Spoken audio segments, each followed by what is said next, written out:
আল্লাহ পাক রব্বুল আলামিন বলেন, আমি একজন ব্যক্তির উপর 3টা কারণে খুশি হই। কয়টা কারণে? যখন বেশি খুশি হয়ে যায়। কারণ 3টা মনে রাখবেন। 3টা কারণে আমি এক ব্যক্তির উপর খুশি হয়ে যাই। সকলে বলি সুবহানাল্লাহ। যখন আমি একটা পরিবারের উপর খুশি হয়ে যাই, ওই পরিবারের ভিতরে আমি সর্বপ্রথম কন্যা সন্তান দান করি। সকলে বলি সুবহানাল্লাহ। এই কথাটা কার?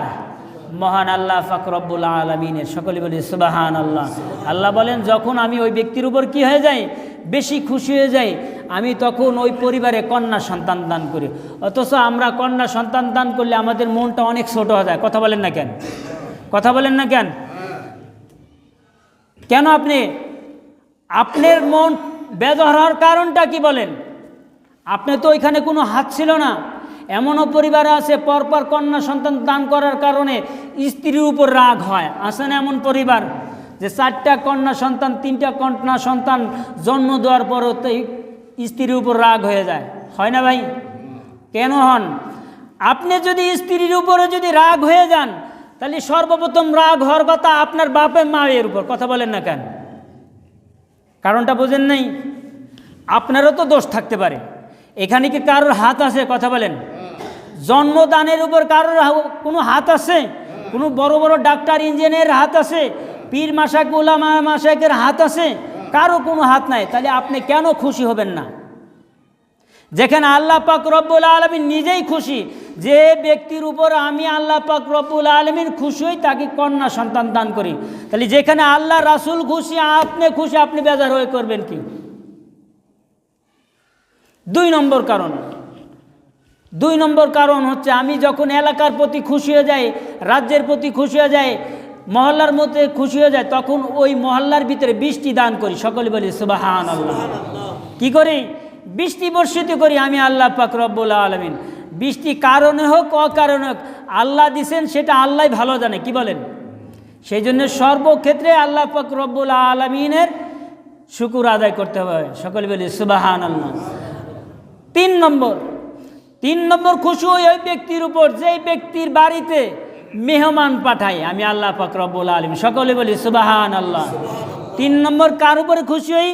যেই ব্যক্তির বাড়িতে মেহমান যায়, অর্থাৎ আমি আল্লাহ পাক রব্বুল আলামিন ওই বাড়িতে মেহমান পাঠাই, যেই ব্যক্তির উপর খুশি হই। সকলে বলি সুবহানাল্লাহ।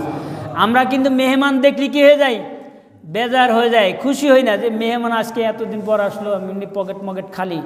অথচ এইটা জানেন না, মেহমানদের এই মেহমানের কারণে, মেহমানদারি করার কারণে আপনার সগীরা গুনাহ মাফ হয়ে যায়। সকলে বলি সুবহানাল্লাহ। আর একটু জোরে বলি সুবহানাল্লাহ। কারণ যখন মেহমান বাড়ি থেকে বের হয়ে চলে যাবে, আল্লাহর হাবিব সাল্লাল্লাহু আলাইহি সাল্লাম বলেন, তুমি যখন এই মেহমানকে বিদায় দিয়ে দিবে, অর্থাৎ তোমার বাড়ি থেকে 1 দিন 2 দিন পার হয়ে যাওয়ার পরে সেই বিদায় নিয়ে চলে যাবে, যখন তুমি ওই মেহমানটাকে একটু এগিয়ে দিয়ে আসবে, তার বাড়ি থেকে এগিয়ে দিয়ে আসবে, আল্লাহর হাবিব সাল্লাল্লাহু আলাইহি সাল্লাম বলেন, এটা আমি রাসূলের সুন্নত। কার সুন্নত? সকলে বলেন, এটা আমি রাসূল সাল্লাল্লাহু আলাইহি সাল্লামের সুন্নত। আর এই সুন্নতটা যে পালন করলো, আমি আল্লাহ পাক রব্বুল আলামিন তার উপর বেশি খুশি হই। সকলে বলি সুবহান। আলহামদুলিল্লাহ নাহমাদুহু ওয়া নাস্তাঈনুহু ওয়া নাস্তাগফিরুহু ওয়া নু'মিনু বিহি ওয়া নাতাওয়াক্কালু আলাইহি ওয়া নাউযু বিল্লাহি মিন শুরুরি আনফুসিনা ওয়া মিন সাইয়্যাতি আ'মালিনা। من يهدي الله فلا مضل له ومن يضلله فلا هادي له ونشهد أن لا إله إلا الله وحده لا شريك له ونشهد أن سيدنا وسندنا وحبيبنا ومولانا محمدا عبد الله ورسوله الذي أرسله بالحق بشيرا ونذيرا وداعيا إلى الله بإذنه سراجا وقمرا منيرا. فقد قال الله تعالى في كلامه المجيد والفرقانه الحميد: إن الله وملائكته يصلون على النبي يا أيها الذين آمنوا صلوا عليه وسلموا تسليما. اللهم صل على سيدنا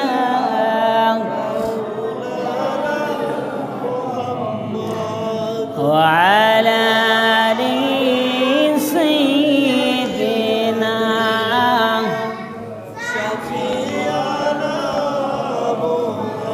প্রাণ খুলে মোহাব্বতের সাথে সকলেই পড়ি আল্লাহুম্মা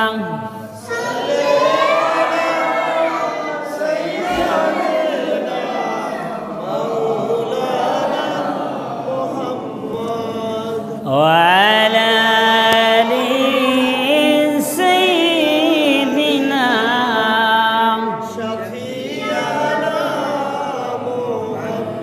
ওরে বরের বায়ুরে জবের তুই মদিনা মদদ সালাম পৌঁছে দিও মোর নূর নবীজির রওজায়।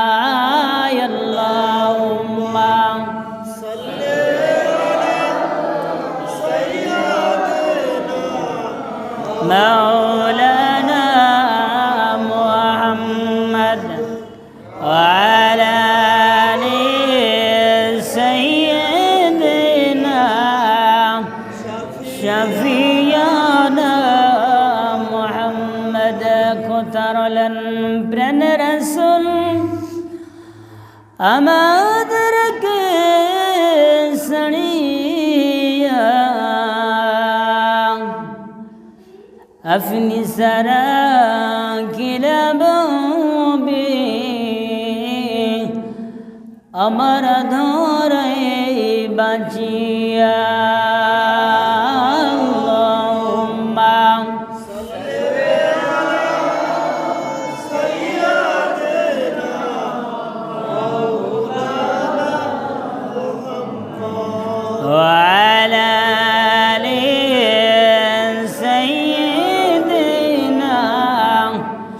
شفيعنا محمد بلغ العلا بكماله كشف الدجى بجماله حسنت جميع خصاله صلوا عليه وعليه मेरे مسكن हाले काबा बने मेरे मदफन दियार मदीना बलगल उला बिकमालिही कशफत दुजा बिजमालिही حسنت جميع خصاله صلوا عليه آله। معزز হাজরিন সম্মানিত মুসল্লিয়ানে کرام পর্দার আড়ালে মা ও বোনেরা আসসালামু আলাইকুম ওয়া রাহমাতুল্লাহি ওয়া বারাকাতুহু। সেই মহান তাআলার দরবারে লক্ষ লক্ষ কোটিতে কোটিতে শুকরিয়া যেই মহান প্রভু আপনাকে এবং আমাকে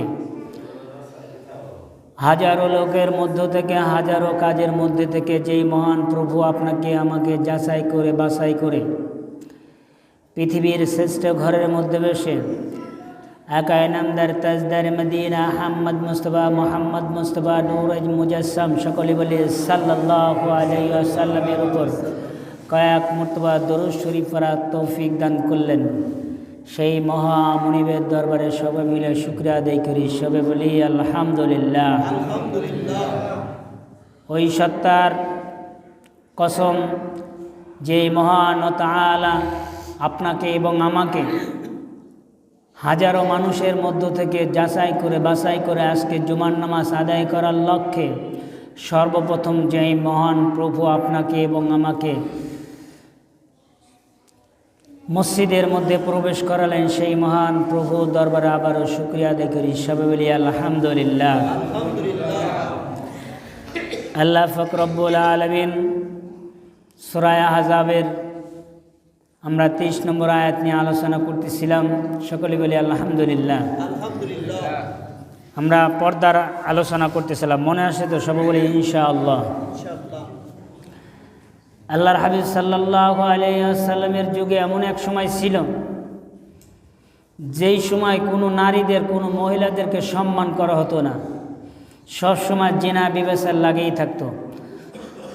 আর ওই পরিবারটাকে সবচেয়ে বেশি নিন্দিত করা হতো, সবচেয়ে বেশি ঘৃণা করতো এলাকার লোক। যেই পরিবারে যদি কোনো কন্যা সন্তান দান করতো, সকলে বলি নাউজুবিল্লাহ। আল্লাহর হাবিব সাল্লাল্লাহু আলাইহি ওয়াসাল্লাম এই জাহিলিয়াতের যুগে রাসূল সাল্লাল্লাহু আলাইহি ওয়াসাল্লাম তিনি বললেন যে শোনো, এইভাবে করে যদি আমরা কন্যা সন্তানদেরকে যদি তোমরা যদি মেরে ফেলো, তাদেরকে যদি মেরে ফেলা হয়, তাহলে আমরা পরবর্তী জন্মতে কিভাবে এই মহিলাদেরকে পাবো? আল্লাহর হাবিব সাল্লাল্লাহু আলাইহি ওয়াসাল্লামের মহিলাদের গর্ত থেকে হাত ধরে উঠাই নিলেন, সকলে বলে সুবহানাল্লাহ। দাহিয়াতুল কলব তখনও ইসলাম গ্রহণ করেন নাই। দাহিয়াতুল কলব রাসূল সাল্লাল্লাহু আলাইহি ওয়াসাল্লামের ঘটনা শুনেছেন, তার কাছে গিয়ে বলতেছেন, ইয়া রাসূলুল্লাহ, আমি তো এমন পাপ করেছি, এমন গুনাহ করেছি, আমার গুনাহকে আল্লাহ পাক রব্বুল আলামিন মাফ করবে? যদি মাফ করে তাহলে আমি দাহিয়াতুল কলব আপনার কাছে মুরিদ হয়ে যাব। সকলে বলে সুবহানাল্লাহ। আপনার হাতে হাত দিয়ে আমি বায়াত হয়ে যাব, আপনার ইসলাম গ্রহণ করব আমি। আল্লাহর হাবিব সাল্লাল্লাহু আলাইহি ওয়াসাল্লাম বললেন, অবশ্যই আমার আল্লাহ পাক রব্বুল আলামিন তুমি যত বড়ই গুনাহ করো না কেন, আমার আল্লাহ পাক রব্বুল আলামিন তোমাকে মাফ করে দিবেন। সকলে বলে সুবহানাল্লাহ। আল্লাহর হাবিব সাল্লাল্লাহু আলাইহি ওয়াসাল্লামের কথা শুনে দাহিয়াতুল কলব তার হাতে হাত দিয়ে বায়াত নিলেন, ইসলাম গ্রহণ করলেন। বললেন যে ইয়া রাসূলুল্লাহ, আমি এমন একটা পাপ করেছি, এমন একটা গুনাহ করেছি, সেই গুনাহ কি মাফ হওয়ার মতো কিছু আছে? আল্লাহর হাবিব সাল্লাল্লাহু আলাইহি ওয়াসাল্লাম বলেন, দাহিয়াতুল কলব, বলো তুমি কি গুনাহ করেছো? বলতেছে যে আমার স্ত্রী সন্তান প্রসব করবে, তার 6 মাস আগে আমি বাণিজ্যে চলে গিয়েছিলাম। কোথায়? বাণিজ্যে চলে গিয়েছিলাম। যে আমার সন্তান যদি পৃথিবীতে আসার পরে যদি কন্যা সন্তান হয় তাকে মেলে ফেলবে, আর যদি পুত্র সন্তান হয় তাকে তুমি মানুষ করবে। আমি আমার স্ত্রীকে বলে গিয়েছিলাম, এসে দেখি আমার ঘরে সন্তান হয়েছে কন্যা সন্তান। কি সন্তান? কন্যা সন্তান। তো যাই হোক, আমি কন্যার মাকে বললাম, এই কন্যাটা কার?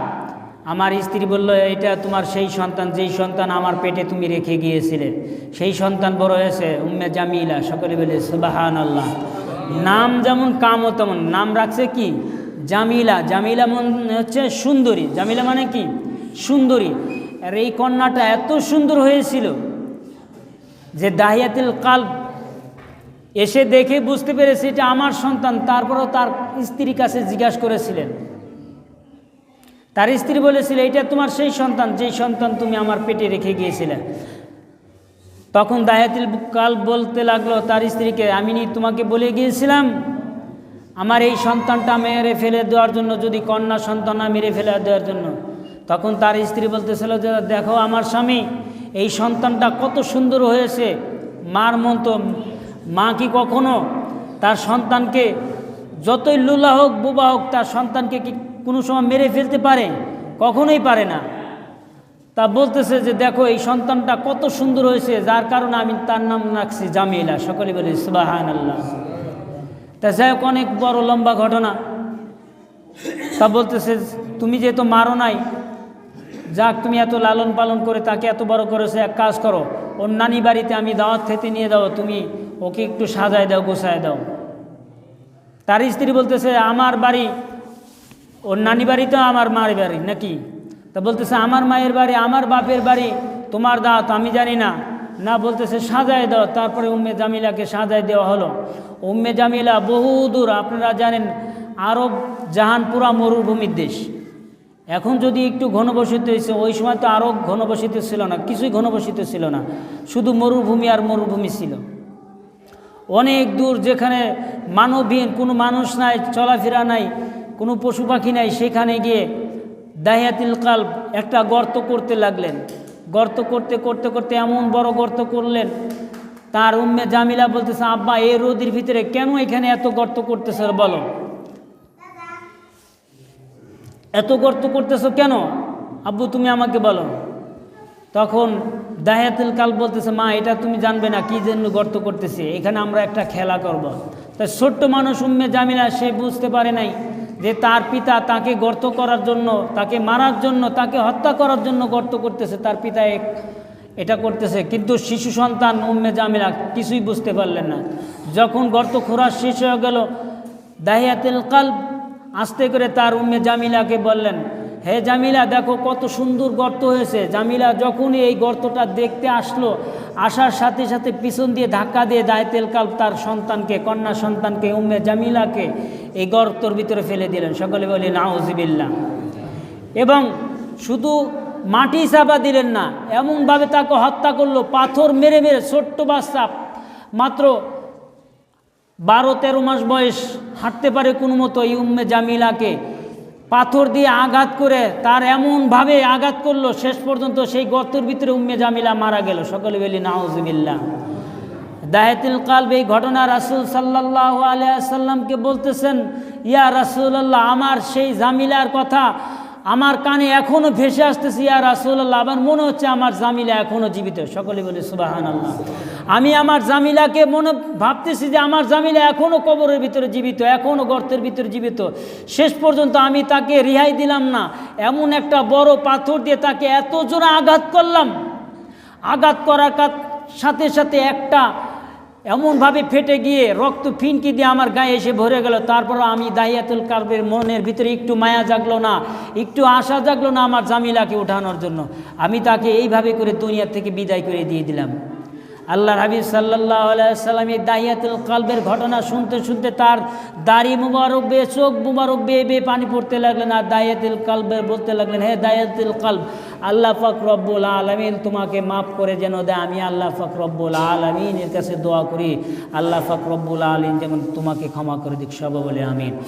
দেখেন, আমার ঘটনা বলার উদ্দেশ্য এটা, আমরা বলি মহিলাদেরকে আমরা কোনো কি করি নাই, সম্মান করি নাই, অথচ আল্লাহর হাবিব সাল্লাল্লাহু আলাইহি সাল্লাম ওই জামিলাকে এই ঘটনার পরে শোনার পরে, দাহিয়াতুল কালব ঘটনাটা শোনার পরে যে রাসূল সাল্লাল্লাহু আলাইহি সাল্লাম বলে দিলেন এখন থেকে আর কোনো সন্তানকে মারা যাবে না, হত্যা করা যাবে না। রাসূল সাল্লাল্লাহু আলাইহি সাল্লাম মদিনার বুকে, আরবের বুকে কি করে দিলেন, ঘোষণা করে দিলেন।